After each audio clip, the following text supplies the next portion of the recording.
എല്ലാവർക്കും കാണാമല്ലോ.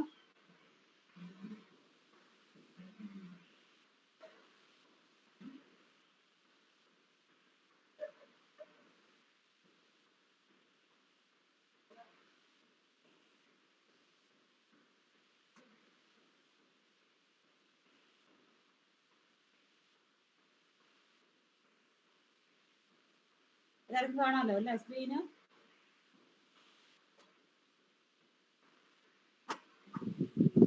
കാണുന്നുണ്ട് മേഡം.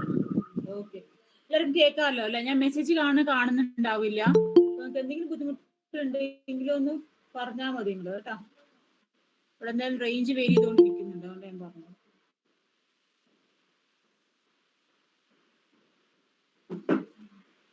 ഓക്കെ, അപ്പൊ ഇന്ന് നമ്മൾ എടുക്കാൻ പോകുന്ന ടോപ്പിക് എന്ന് പറയുന്നത് introduction to projective techniques and neuro psychological test. അപ്പൊ നമ്മൾ ഇന്നലെയൊക്കെ എടുത്തിട്ടുണ്ടായിരുന്നത്, അതിന് മുന്നത്തെ ക്ലാസ്സിൽ എടുത്തിട്ടുണ്ടായിരുന്നത് ബിഹേവിയർ അസസ്മെന്റ്സ് എടുത്തിട്ടുണ്ടായിരുന്നു. ഇന്നത്തെ class intellectual, creativity, conceptual test, അതിനെ കുറിച്ചിട്ട് ചെറിയൊരു ഓരോരോ ടെസ്റ്റിനെ കുറിച്ചിട്ടുള്ള ഇമ്പോർട്ടൻറ്റ് ടെസ്റ്റിനെ കുറിച്ചിട്ടാണ് പറഞ്ഞു പോയിട്ടുണ്ടായിരുന്നത്. ഇന്ന് നമ്മൾ പറയുന്നത് കൂടുതലും പ്രൊജക്റ്റീവ് ടെക്നിക്സ് അല്ലെങ്കിൽ പ്രൊജക്റ്റീവ് ടെസ്റ്റിനെ കുറിച്ചിട്ട്, അതേപോലെ neuro psychological test. Just examples മാത്രമേ, ഡീറ്റെയിൽ ആയിട്ട് ന്യൂറോ സൈക്കോളജിക്കൽ അസസ്മെന്റ്സ് ഇല്ല, ഞാൻ എക്സാമ്പിൾസ് ആയിട്ട് പറഞ്ഞു പോകുന്നു മാത്രമേ ഉള്ളൂ. കൂടുതൽ ഡീറ്റെയിൽ നോക്കുന്നുണ്ടാവുക പ്രൊജക്റ്റീവ് ടെസ്റ്റിനെ കുറിച്ചിട്ടേക്കും കൂടുതൽ ഡീറ്റെയിൽസിൽ പോകുന്നുണ്ടാവുക.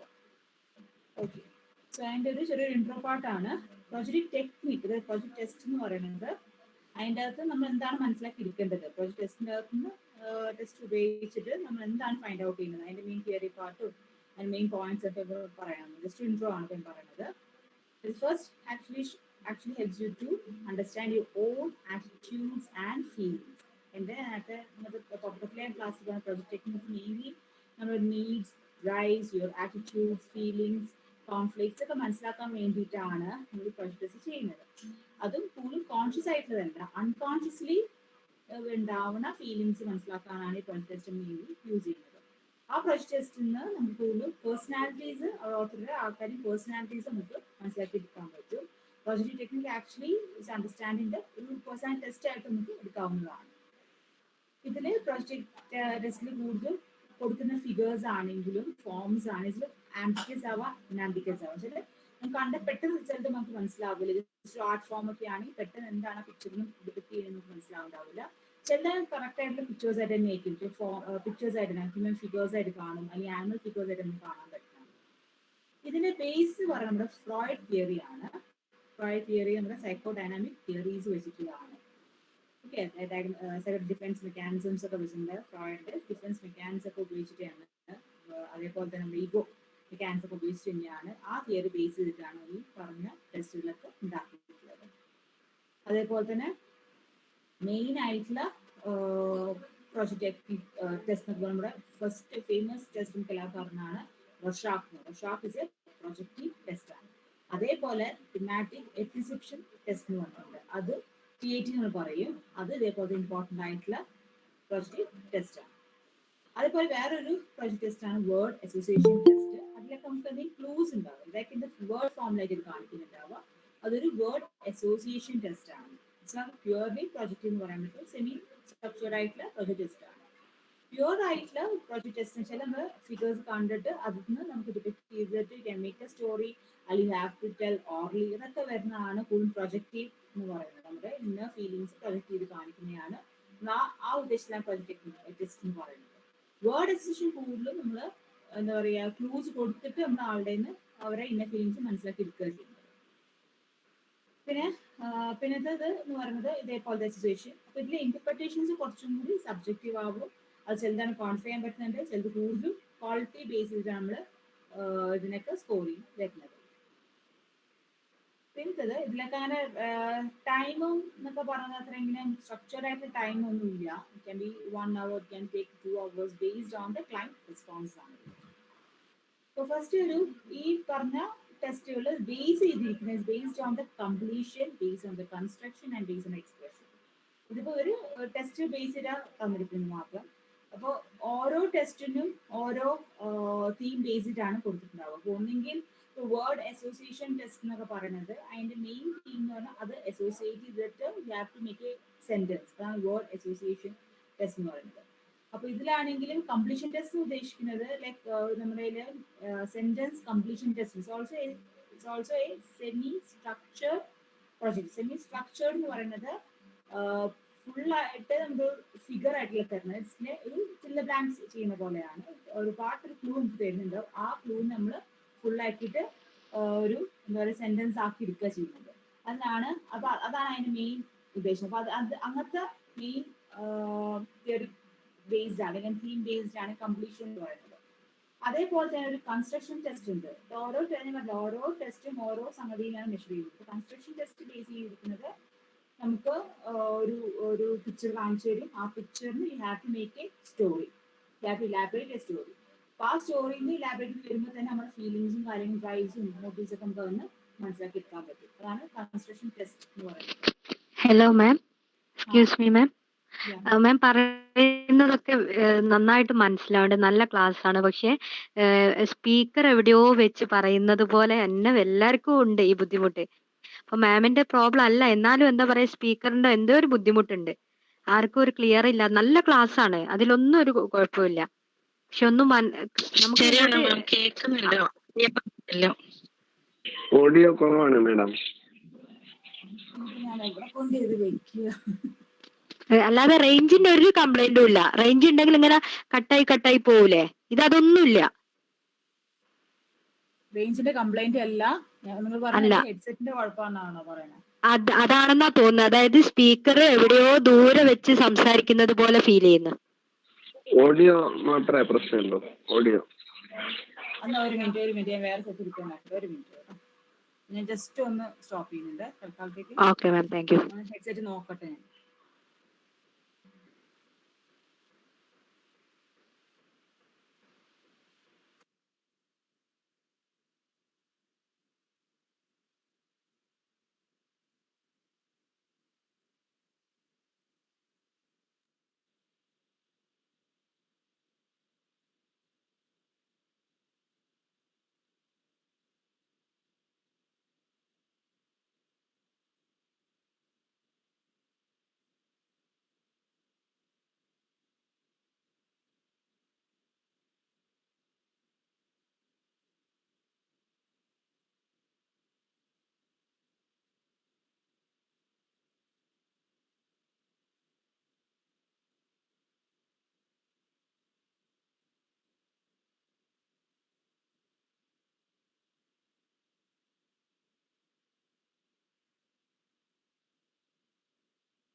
ഇപ്പൊ ഓഡിബിൾ ആണോ എല്ലാവർക്കും?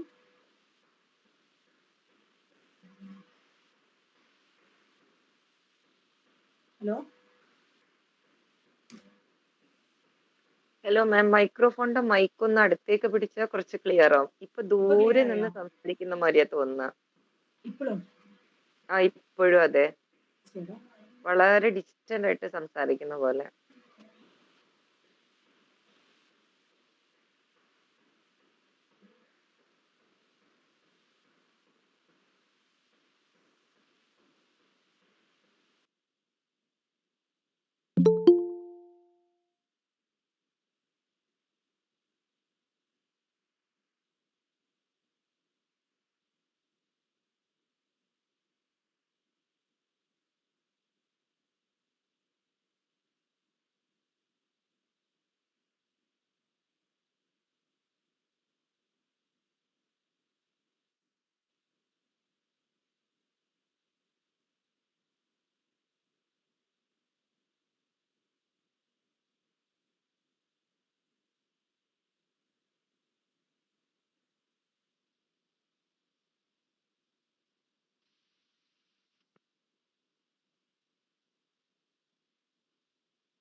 എന്തെങ്കിലും മൈക്ക് ഓൺ ചെയ്തിട്ടുണ്ടാവില്ല.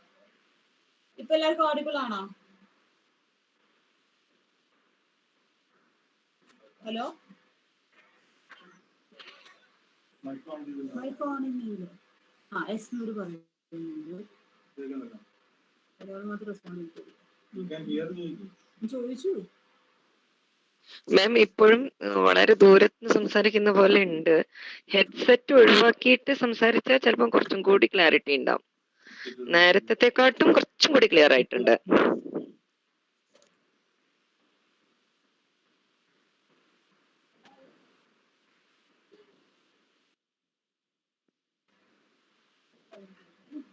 ഹലോ, ഇപ്പൊ കേൾക്കുന്നുണ്ടോ? ഓഡിയബിൾ ആണോ? ഇപ്പൊ ഓഡിബിൾ ആണ്. അതെ. ഇപ്പൊ കേൾക്കാം. തുടങ്ങി.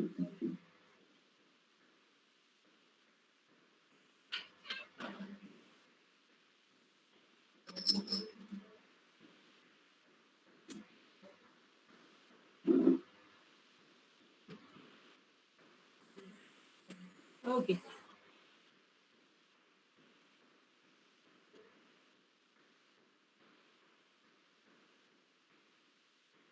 അപ്പൊ ഞാൻ പറഞ്ഞുകൊണ്ടിരിക്കുന്നുണ്ടായിരുന്നത്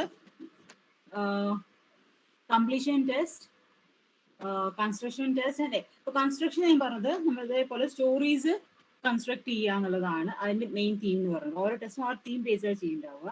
അപ്പൊ അത് കൺസ്ട്രക്ഷൻ ടെസ്റ്റ് എന്ന് പറയുന്നത്. എക്സ്പ്രഷൻ ടെസ്റ്റ് എന്ന് പറയുന്നത് ബേസിക്കലി ഒരു തീം കൊടുക്കുക, അല്ലെങ്കിൽ ഒരു സ്റ്റോറി അല്ലെങ്കിൽ ഒരു പിക്ചർ കൊടുത്തിട്ട് അവരുടെ ആറ്റിറ്റ്യൂഡ്സ് നമുക്ക് മനസ്സിലാക്കാൻ വേണ്ടിയിട്ടാണ് അന്ന് മനസ്സിലാക്കുന്നത്. മെയിൻലി ആറ്റിറ്റ്യൂഡ്സ് ആണ് കൂടുതലെന്ന് നമുക്ക് മനസ്സിലാക്കി എടുക്കാൻ പറ്റുക. അപ്പം ഈ 4 തീംസ് വെച്ചിട്ടാണ് നമ്മൾ ഓരോ പ്രൊജക്ട് ടെസ്റ്റ് കൊടുക്കുന്നുണ്ട്. ഓരോന്നും ഓരോ തീം ബേസ്ഡ് ആയിരിക്കും അത്. ഇതിന് മെയിൻ ഡിസഡ്വാൻറ്റേജസ് എന്ന് പറയുന്നത് ഒന്നുള്ളതിന് കുറച്ചുകൂടി എക്സ്പീരിയൻസ്ഡ് ആയിരിക്കണം. അതേപോലെ തന്നെ കുറച്ച് എക്സ്പീരിയൻസ്ഡ് ആവുമ്പോൾ കുറച്ചുകൂടി ക്വാളിറ്റേറ്റീവ് ആയിട്ട് നമുക്കത് അസസ് ചെയ്യാൻ പറ്റും. അതേപോലെ തന്നെ നമുക്കുള്ളത് ഇന്റർപ്രറ്റ് ബയസ് എന്ന് പറയുന്നത് സ്കിൽഡ് ആൾക്കാരാണെങ്കിലും അവരെയും കൂടി സബ്ജക്ട് എക്സ്പീരിയൻസ് കൂടെ അതിലേക്ക് ആഡ് ഓൺ ചെയ്യും. പിന്നത്തത് വരുന്നത് ഇറ്റ്സ് കോസ്റ്റ്ലി. റോഷാക്കൻ ടെസ്റ്റ് ഒക്കെ ആണെങ്കിൽ ലൈക്ക് 1 lakh ഒക്കെ വരും. അതേപോലെ തന്നെ ഒരു കോസ്റ്റ് ബേസ്ഡ് തന്നെ മറ്റേ TAT ഒക്കെ വരുമ്പോൾ ഉണ്ടാവുന്നത്. അപ്പൊ അത് കുറച്ച് കോസ്റ്റ്ലി ആണ്. അതേപോലെ ഇതിന്റെ ടൈം ടേക്കിംഗ് ആണ് സംഭവം വരുന്നത്. അപ്പൊ ഇതൊക്കെയാണ് ഇതിന്റെ എന്താ പറയാ ഡിസഡ്വാൻറ്റേജസിലേക്ക് കയറി പോകുന്നത്. പിന്നെ ഇതിപ്പോ ഒരു ഇൻഡിവിജ്വൽ ടെസ്റ്റ് ആണ് ആക്ച്വലി, നമ്മുടെ ഗ്രൂപ്പ് ടെസ്റ്റ്. ഒരാളെ നമുക്ക് അസസ് ചെയ്തെടുക്കാനായിട്ട് ഇത് ടെസ്റ്റ് ഉപയോഗിച്ച് എടുക്കാനായിട്ട് തന്നെ 1 hour 2 hours എടുക്കും. Depends upon the client response ആണ്. ഓക്കെ, അപ്പം ഫുൾ ആയിട്ട് പെട്ടെന്ന് ചെയ്തെടുക്കാവുന്നതും ഒരുമിച്ചൊരു ഗ്രൂപ്പിന് കൊടുത്തിട്ട് ചെയ്യാൻ സംഗതിയല്ല ഇത്. അതൊക്കെയാണ് ഇതിന്റെ കോമൺ ആയിട്ട് വരുന്ന ഡിസഡ്വാൻറ്റേജസ് എന്ന് പറയുന്നത്. പിന്നെ ഇത് കാറ്റഗറീസ്, ഞാൻ നേരത്തെ പറഞ്ഞ സംഗതി തന്നെയാണ്. കാറ്റഗറീസ് തീം ബേസ്ഡ് തന്നെയാണ്. ഓരോ കാറ്റഗറി ബേസ് ചെയ്തിട്ടാണ് നമ്മൾ പറഞ്ഞ ടെക്നിക്സ് എല്ലാം ഈ പ്രൊജക്ട് ടെസ്റ്റിനകത്ത് ഈ പറഞ്ഞ കാറ്റഗറീസ് ഉപയോഗിച്ചിട്ടാണ് നമ്മൾ സംഗതികൾ ചെയ്യുന്നത്. ഒന്ന് ഞാൻ പറഞ്ഞത് അസോസിയേഷൻ ടെക്നിക്ക്, അതാണ് വേർഡ് അസോസിയേഷൻ ടെസ്റ്റിനൊക്കെ അകത്താണെങ്കിൽ അതിന്റെ അസോസിയേഷൻ ബേസ് ചെയ്തിട്ടാണ് നമുക്ക് മനസ്സിലാക്കി എടുക്കാൻ പറ്റും അവരുടെ ഫീലിങ്സും കാര്യങ്ങളൊക്കെ. കൺസ്ട്രക്ഷൻസ് അതേപോലെ തന്നെ സ്റ്റോറി നറേറ്റ് ചെയ്തിട്ട് അല്ലെങ്കിൽ സ്റ്റോറി കൺസ്ട്രക്ട് ചെയ്ത് നമുക്ക് മനസ്സിലാക്കി എടുക്കാൻ പറ്റുക. അതേപോലത്തെയാണ് ഓർഡറിംഗ് ടെക്നിക്സ് എന്ന് പറയുന്നത്. ഓർഡറിംഗ് ടെക്നിക് എന്ന് പറയുന്നത് നമ്മൾ ഒരു സീക്വൻസ് കൊടുക്കും, ലൈക്ക് ഒരു 3 പിക്ചേഴ്സ് കൊടുത്തിട്ട് ആ 3 പിക്ചേഴ്സിനെ ഒരു ഓർഡർ ബേസ് ആക്കിയിട്ട് you are making A story. Okay, അതേപോലെ തന്നെ കംപ്ലീഷൻ എന്ന് പറയുന്നത് നമ്മുടെ സെന്റൻസ് കംപ്ലീഷൻ ടെസ്റ്റ് പോലെ വരിക. ഒരു ക്ലൂ ബേസ് ചെയ്തിട്ട് നമുക്കൊരു വേർഡ് കൊടുത്തിട്ടുണ്ടാകും, അല്ലെങ്കിൽ ഒരു വേർഡ് വിത്ത് ഒരു വേർബും കൂടി ഉണ്ടാകും. അത് നമ്മൾ കംപ്ലീറ്റ് ചെയ്യണം. അപ്പൊ കംപ്ലീറ്റ് ചെയ്യുന്ന അക്കത്തിലും ഞാൻ പറഞ്ഞപ്പോൾ നമ്മുടെ വാല്യൂസ് ആറ്റിറ്റ്യൂഡ്സ് ഒക്കെ അതിൽ റിഫ്ലക്ട് ചെയ്ത് കാണാൻ പറ്റും. പിന്നെ എക്സ്പ്രസീവ് ടെക്നിക്സ് ഇതൊക്കെ സെയിം ബേസിക് തന്നെയാണ് ഈ ടെസ്റ്റിലെല്ലാം കാണുന്നത്. ബേസിക് അസംഷൻസ് എന്ന് പറയുന്നത് നമ്മുടെ പ്രൊജക്റ്റീവ് ടെക്നിക്കിന്റെ ബേസിക് അസംഷൻസ് എന്ന് പറയുന്നത് ഒന്ന് നമുക്ക് പേഴ്സണാലിറ്റി നമുക്ക് അസസ് ചെയ്യാൻ പറ്റും. പിന്നെ തിയറി എന്ന് പറഞ്ഞാൽ പറഞ്ഞ പോലെ സൈക്കോ ഡൈനാമിക് തിയറീസ് വെച്ചിട്ടാണ് ഡിഫൻസ് മെക്കാനിസം, നമ്മുടെ ഫോറിൻ ഡിഫൻസ് മെക്കാനിസം യൂസ് ചെയ്യുന്നുണ്ട്. അതേപോലെ ഈഗോ, സൂപ്പർ ഈഗോ, അതിൻ്റെ ഒക്കെ സെക്ഷൽ ഡെവലപ്മെന്റ് സ്റ്റേജസ് ഒക്കെ നമ്മൾ യൂസ് ചെയ്തിട്ടാണ് ഈ പറഞ്ഞ ഈ പ്രൊജക്ട് ടെസ്റ്റ് ഒക്കെ ഉണ്ടാക്കിയിട്ടുള്ളത്. പിന്നെ പിന്നത്തത് എസംഷൻ എന്ന് പറയുന്നത് ഇതിൽ കുറച്ചൊരു ഇൻഫ്ലുവൻസ് വരും. ഇൻഫ്ലുവൻസ് ബൈ ട്രാൻസ്ഫർ ആസ്പെക്ട്സ് എന്നൊക്കെ പറയുന്നത് നമുക്ക് ഒരു സ്റ്റോറി കാണുമ്പോൾ അല്ലെങ്കിൽ ഒരു പിക്ചേഴ്സ് കാണുമ്പോൾ അല്ലെങ്കിൽ ഒരു ആംബിഗസ് ഫിഗേഴ്സ് കാണുമ്പോൾ നമുക്കായിട്ട് നമ്മുടെ ഫീലിങ്സ് അതിലേക്ക് വരും. നമ്മളാണ് അതിലുള്ള ഒരാൾ എന്നൊരു ഫീലിംഗ് നമുക്ക് കയറി വരും. അതിന്റെ ബേസ് ചെയ്തിട്ടാണ് ഇതൊക്കെ വരുന്നത്. ഈ പറഞ്ഞ സ്റ്റോറീസും കാര്യങ്ങളൊക്കെ ക്രിയേറ്റ് ചെയ്ത് വരുന്നത്. പിന്നെ നമ്മൾ ഓരോ കാർഡും കാണുമ്പോൾ ഉണ്ടാവുന്ന പെർസെപ്ഷൻ. അപ്പോൾ നമ്മൾ ചിലപ്പോൾ എല്ലാവരും ഒരു കാർഡ് കാണുമ്പോൾ ഓരോരുത്തർക്കും ഓരോ പെർസെപ്ഷൻസ് ആയിട്ടാണ് വരിക. How you perceive each card, ആ ഡിഫറൻസ് വന്നുകൊണ്ടിരിക്കും. അത് നമുക്കിന്ന് റിഫ്ലക്ട് ചെയ്ത് എടുക്കാൻ പറ്റും. ഓക്കെ, അപ്പൊ അതൊക്കെ അവർ ആ ഒരു റിഫ്ലക്ഷൻസ് അപ്പത്തെ കറന്റ് മൂഡ്, അതേപോലെ കറന്റ് ഫീലിങ്സ് ഒക്കെ വെച്ചിട്ടാണ് വരിക. ചിലപ്പോൾ നമ്മൾ പഴയത് ഇപ്പോൾ ഒരു ചെറിയൊരു ക്ലൂ കാണുമ്പോൾ തന്നെ, ചെറിയ പിക്ചർ കാണുമ്പോൾ തന്നെ നമുക്ക് പഴയ കാര്യങ്ങൾ ഓർമ്മ വരുന്നൊക്കെ ഉണ്ട്. അതൊക്കെ നമുക്ക് ഇന്ന് അവരുടെ ഫീലിങ്സ് ഒക്കെ വേഗം നമുക്ക് മനസ്സിലാക്കി എടുക്കാൻ പറ്റും. പിന്നെ ഇത് മെയിൻ ഉള്ളതാണ് റോഷാക്ക്, തെമാറ്റിക്, അതേപോലെ draw a person test, sentence completion test. ഇതിന്റെ ഇലാബറേഷൻ വേറെ ഒരു സൈഡ് ആക്കിയിട്ടുണ്ട്, അതൊന്ന് ഞാൻ പറയാം. ഇപ്പൊ തൽക്കാലം നമ്മൾ ജസ്റ്റ് ബ്രീഫെല്ലാം പറഞ്ഞു പോവുക ചെയ്യുന്നത്. ഇതിന്റെ ഡീറ്റെയിൽ ആയി എടുക്കും. ഈ റോഷാക്കും തെമാറ്റിക്കിന്റെയും ഡ്രോ എ പേഴ്സൺ ടെസ്റ്റിന്റെയും സെന്റൻസ് കംപ്ലീഷന്റെയും ഡീറ്റെയിൽ ആയിട്ട് എനിക്ക് പറഞ്ഞു തരും. ഇപ്പോൾ ഞാൻ ജസ്റ്റ് ഒന്ന് സ്കിപ്പ് ചെയ്ത് പോവുക ചെയ്യുന്നത്. Main merit of project test എന്ന് പറയുന്നത് തുടങ്ങിയിട്ടുള്ളത് ദാറ്റ് ഇസ് പ്രൊജക്ഷൻ അല്ലെങ്കിൽ പ്രൊജക്റ്റീവ് ഫീലിങ്സ് എന്നുള്ള ഒരു കോൺസെപ്റ്റ് വന്നത് 1950-ലാണ്. ആൻഡ് അതേപോലെ തന്നെ അതിന്റെ വേർഷൻസ്, പുതിയ പുതിയ വേർഷൻസ്. ഇപ്പോൾ റോഷാക്ക് തന്നെ കുറെ അസോസിയേഷൻ ടെസ്റ്റ് ഒക്കെ കഴിഞ്ഞിട്ടാണ് ഇതൊക്കെ വന്നിട്ടുള്ളത്. അപ്പോൾ ഈ പറഞ്ഞ വേർഷൻസ് വന്നുകൊണ്ടിരിക്കുമ്പോൾ തന്നെ കുറെ സപ്ലിമെന്ററി ഐഡിയാസ്, ഇൻസൈറ്റ്സ് കയ്യിൽ തന്നെ ആഡ് ചെയ്ത് വരുന്നുണ്ട്. അങ്ങനെയാണ് ഓരോരോ ടെസ്റ്റുകളായിട്ട് മാറി വന്നിട്ടുള്ളത്. പിന്നെ അതാണ് നമ്മൾ പറഞ്ഞ പ്രൊജക്റ്റീവ് ടെസ്റ്റിനെ കുറിച്ച് ബ്രീഫായിട്ട് പറഞ്ഞത്. പിന്നെ നമ്മൾ പറഞ്ഞത് ന്യൂറോ സൈക്കോളജിക്കൽ അസസ്മെന്റ്. നിങ്ങൾക്ക് ഓൾറെഡി അറിയാൻ സംഗതി തന്നെയാണ് ഞാൻ പിന്നെയും പറയുന്നത്. ന്യൂറോ സൈക്കോളജിക്കൽ അസസ്മെന്റിൽ ഞാൻ നേരത്തെ പറഞ്ഞു ലോബ്സ് ഉണ്ട്, അതിന്റെ ഡിസ്ഫങ്ഷൻസ് എവിടെയാണെന്ന് കണ്ടുപിടിക്കുകയാണ് ഈ അസസ്മെന്റ് സൈഡിൽ നമ്മൾ ന്യൂറോ സൈക്കോളജിക്കൽ അസസ്മെന്റ് സൈഡിൽ നമ്മൾ മനസ്സിലാക്കിയിരിക്കുന്നത്. അതുപോലെ നമുക്ക് അതിന്റെ സൈക്കാട്രിക് സിംറ്റംസിനെ നമുക്ക് കണ്ടുപിടിക്കാൻ പറ്റും. ഹെഡ് ഇഞ്ചുറി ആയാലും അതിന്റെ പ്രോഗ്രഷൻ എങ്ങനെയാണ്, ഹെഡ് ഇഞ്ചുറിക്ക് റീഹാബിലിറ്റേഷൻ ഫീൽഡിൽ അത് എങ്ങനെ എഫക്റ്റീവ് വരിക, അതേപോലെ തന്നെ നമുക്ക് പ്രൊഗ്രഷൻ മോണിറ്റർ ചെയ്യാൻ പറ്റും, റിസൾട്ട് നമുക്ക് നോക്കാൻ പറ്റും, അതേപോലെ പ്രിഡിക്ഷൻസ് നടത്താൻ പറ്റും. ഈ ഡാമേജ് വന്നു കഴിഞ്ഞാൽ അത് എങ്ങനെയായിരിക്കും അവർ ലൈഫിനെ ബാധിക്കുക, അങ്ങനത്തെ സംഗതികളൊക്കെ പറഞ്ഞ ന്യൂറോ സൈക്കോളജിക്കൽ അസസ്മെന്റ് നമുക്ക് മനസ്സിലാക്കി എടുക്കാൻ പറ്റും. ഇതിന്റെ dimensions and level of assessments എന്ന് വെച്ചാൽ ഈ ന്യൂറോ സൈക്കോളജിക്കൽ അസസ്മെന്റ്സ് വെച്ചിട്ട് നമുക്ക് എന്തൊക്കെ how you can define it, how you can evaluate it. Evaluations ഓരോ ഏരിയ വെച്ചിട്ടാണ്. ദാറ്റ് ഇസ് ഫസ്റ്റ് നമ്മൾ evaluate based on time based ആണ്. മറ്റ് ഇവാലുവേഷൻസ് നടക്കുന്നത് നമ്മൾ ഇന്റലക്ച്വൽ ഫംഗ്ഷൻ എന്തെങ്കിലും എഫക്ട് വന്നിട്ടുണ്ടോ ഇല്ലയോ അത് ഇവാലുവേറ്റ് ചെയ്യാൻ നമ്മൾ ന്യൂറോ സൈക്കോളജിക്കൽ അസസ്മെന്റ് യൂസ് ചെയ്യും. അതേപോലെ നമ്മൾ ഇന്റർവ്യൂ സൈഡിലും ഒബ്സർവേഷൻ സൈഡിലും എങ്ങനെയുണ്ട്. അപ്പോൾ നമ്മളിപ്പോൾ ജസ്റ്റ് ടെസ്റ്റ് ചെയ്തിട്ട് സൈക്കോളജി അസസ്മെന്റ് ചെയ്തിട്ട് ഓക്കെ ഈ ഏരിയയിൽ അവരുടെ എഫക്ട് വന്നെന്ന് മാത്രം നമുക്ക് പറയാൻ പറ്റില്ല. നമ്മുടെ ക്ലിനിക്കൽ ഇന്റർവ്യൂ അതിൽ ആഡ് ഓൺ ചെയ്യണം, നമ്മുടെ ഒബ്സർവേഷൻസ് നമുക്ക് ആഡ് ഓൺ ചെയ്യേണ്ടത് അകത്ത്. അതൊക്കെ നമ്മുടെ ഡയമെൻഷൻസിനാണ്. ഓവറോൾ ഡയമെൻഷൻസ് നോക്കിയിട്ടാണ് ഒരാളുടെ ഡെഫിസിറ്റ് നമ്മൾ മനസ്സിലാക്കിയെടുക്കുന്നത്. പിന്നെ അതേപോലെ തന്നെ നമ്മുടെ എന്തെങ്കിലും സിവിയറിറ്റി ഉണ്ടെങ്കിൽ അതും നമുക്ക് നിന്ന് മനസ്സിലാക്കിയെടുക്കാൻ പറ്റും. ഇതിലേക്ക് ഡയമെൻഷൻ ഫോം ആണ്. നമുക്ക് ന്യൂറോ സൈക്കോളജി അസസ്മെന്റിന് ഈ പറഞ്ഞ ഏരിയസ് നമുക്ക് മനസ്സിലാക്കിയെടുക്കാൻ പറ്റും, ഡിഫറൻസസ് നമുക്ക് മനസ്സിലാക്കിയെടുക്കാൻ പറ്റും. അതേപോലെ തന്നെ ലെവൽസ് നമുക്ക് ഇതിൻ്റെ അകത്ത് നിന്ന് മനസ്സിലാക്കിയെടുക്കാൻ പറ്റും. മെയിൻ ബ്രെയിൻ ഇംപെയർമെന്റ് ആണ് ഈ ടെസ്റ്റിംഗ് നമ്മൾ മനസ്സിലാക്കിയിരിക്കുന്നത്. എത്രത്തോളം ഡെഫിസിറ്റ് ഉണ്ട് നമ്മുടെ ബ്രെയിനിലുള്ളത് അതാണ് മെയിൻലി മനസ്സിലാക്കിയത്. ഈ 4 ലോബ്സ് വെച്ചിട്ട് frontal lobe, parietal lobe, temporal lobe and occipital lobe, ഈ 4 ലോബ്സിന്റെ അകത്ത് എത്രത്തോളം ഇംപെയർമെന്റ് വന്നു എന്നുള്ളതാണ് ന്യൂറോ സൈക്കോളജിക്കൽ അസസ്മെന്റ്സ് നോക്കുന്നത്. അപ്പൊ അതിലൊരു എക്സാമ്പിൾ ആണ് നമ്മുടെ ഹാൽസ്റ്റഡ് വെയിറ്റ് ആൻഡ് ബാറ്ററി. നീ കേട്ടിട്ടുണ്ടാവുന്ന ടെസ്റ്റ് ബാറ്ററി തുടക്കത്തിലേ ഈ പറഞ്ഞ എക്സാമ്പിൾസ് വന്നുകൊണ്ടിരിക്കുന്നത് തന്നെയാണ്. ഇതിന്റെ ഇതേപോലെ ബ്രീഫ് ആയി തന്നിട്ടുള്ളൂ. ഈ ഹാൽസ്റ്റഡ് വെയിറ്റ് ആൻഡ് ബാറ്ററി ഫോം എന്താണെന്ന് നമുക്ക് മനസ്സിലായിട്ടുണ്ട്. സോ അതിലേക്ക് കയറുന്നില്ല. ഇത് ബേസിക്കലി അസസ് ചെയ്യുന്നത് അഡൾട്ട്സിനെയാണ്, നോട്ട് ഓൾഡ് ഏജ് ഉള്ളവർക്കല്ല, അഡൾട്ട്സിന് മാത്രമായിട്ടുള്ളതാണ്. And you can assess from 15 years onwards till adulthood. Okay, പിന്നത്തത് 12 സെപ്പറേറ്റ് ഉണ്ട്. 12 സെപ്പറേറ്റ് ടെസ്റ്റ് ആണ്. ചില ബാറ്ററി ആയതുകൊണ്ട് ഓരോ ഏരിയ ഞാൻ പറഞ്ഞില്ല, മോട്ടോർ ഏരിയ മെഷർ ചെയ്യാൻ, സെൻസറി ഏരിയാസ് മെഷർ ചെയ്യാനായിട്ട്, കൈനറ്റിക് ഏരിയാസ് മെഷർ ചെയ്യാനായിട്ട്, ടാക്ടൈൽ ഏരിയ മെഷർ ചെയ്യാൻ, അങ്ങനെ ഓരോ ഏരിയ മെഷർ ചെയ്യാനായിട്ട് ഓരോരോ ടെസ്റ്റുകളുണ്ട്. ഓക്കെ, അപ്പോൾ അതേപോലെ വേർബൽ ഏരിയ, പെർഫോമൻസ് ഏരിയ, അതൊക്കെ മെഷർ ചെയ്യാൻ ഓരോ ടൈപ്പ് ഓഫ് ടെസ്റ്റുകൾ. അപ്പോൾ ഇതിലാണ് ഇവർ കൊടുത്ത് 12 സെപ്പറേറ്റ് ടെസ്റ്റ് ആണ് ഇവർ യൂസ് ചെയ്യുന്നത്. ഹാൽസ്റ്റഡ് വെയിറ്റ് യൂസ് ചെയ്യുന്നത് 12 സെപ്പറേറ്റ് ടെസ്റ്റ് ആണ് യൂസ് ചെയ്യുന്നത്. അതിന്റെ കൂടെ നമ്മുടെ Minnesota multiphasic personality inventory 2 revise form ആണ് 2, അതും കൂടി അവർ ആഡ് ഓൺ ചെയ്തിട്ടുണ്ട്. അതും കൂടി നമ്മൾ നോക്കുന്നുണ്ട് ഇതിന്റെ കൂടെ ബാറ്ററി